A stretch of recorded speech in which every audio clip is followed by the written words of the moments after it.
Now let's talk about cataract. Cataract. Yung problem dito, ay nasa lens ng mata. Diba yung lens, siya yung responsible for refraction and accommodation of light. Siya yung nag-determine ng focus ng pasyente. Yung focus niya if yung nasa harap or nasa likod, yung kagaya sa camera natin. Tapos yung lens, siya din yung, ayun nga, nag-cause ng refraction and accommodation regardless if malaki or maliit or malayo or malapit yung pasyente. So, yan, yun yung purpose ni lens. Tapos, si lens, siya yung problema. Anong nangyayari kasi kay lens? Nagiging opaque siya. Ibig sabihin ng opaque is yung inability of the light to pass through. Ibig sabihin, basically, nagkakaroon ng problem sa lens, lumalabo yung mata ng patient, nagiging cloudy. Cloudiness of lens. Kaya yung mga patient natin na may cataract, ang lagi na lang nirereklamo is blurred yung vision nila or cloudy, ganyan. Kasi nga, yung light is unable to pass through dun sa mata. So, ano yung mga possible causes ng cataract? There are different possible causes of cataract. Meron tayong STSC. Yung STSC, S for C9. Tapos D for trauma. And then S for secondary. Tapos congenital. From the word itself, senile, makita mo to kapag matanda yung pasyente. So yung cataract, age, associated siya sa age ng pasyente. Age. And associated siya sa age. Kapag tumatanda yung patient, possible na magkaroon siya ng cataract. And then trauma, injury. Nagkaroon ng injury dun sa lens ng pasyente.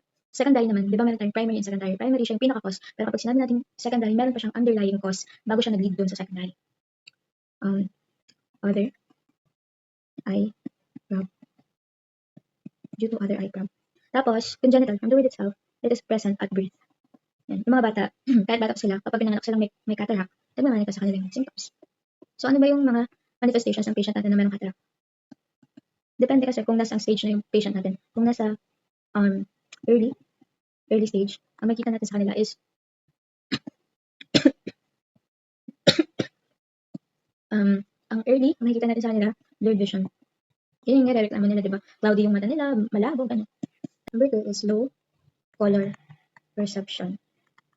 Tapos yung late, number 1, diplopia. Decrease visual acuity, tsaka white eye.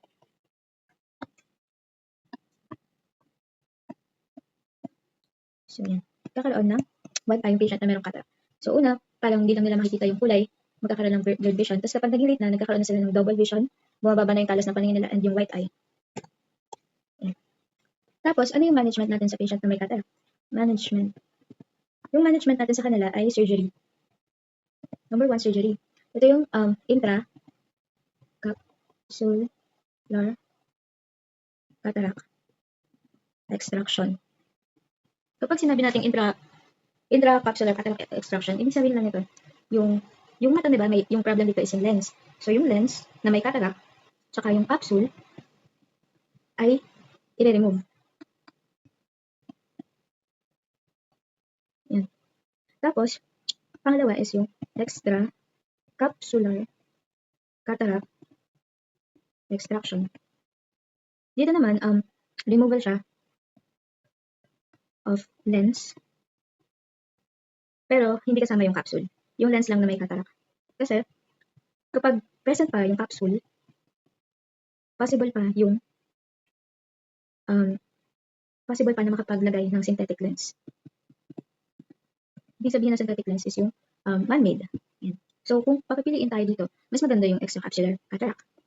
Tapos yung pangatlo is yung phacoemulsification. Yan. Phacoemulsification, dito, nagkakaroon ng breaking of the lens using ultrasonic vibrations. Ayun, babasagin nila yung lens. Tapos, syempre pag nabasag na yung lens, isa-suction nila. Micro-suction of lens. Ganito.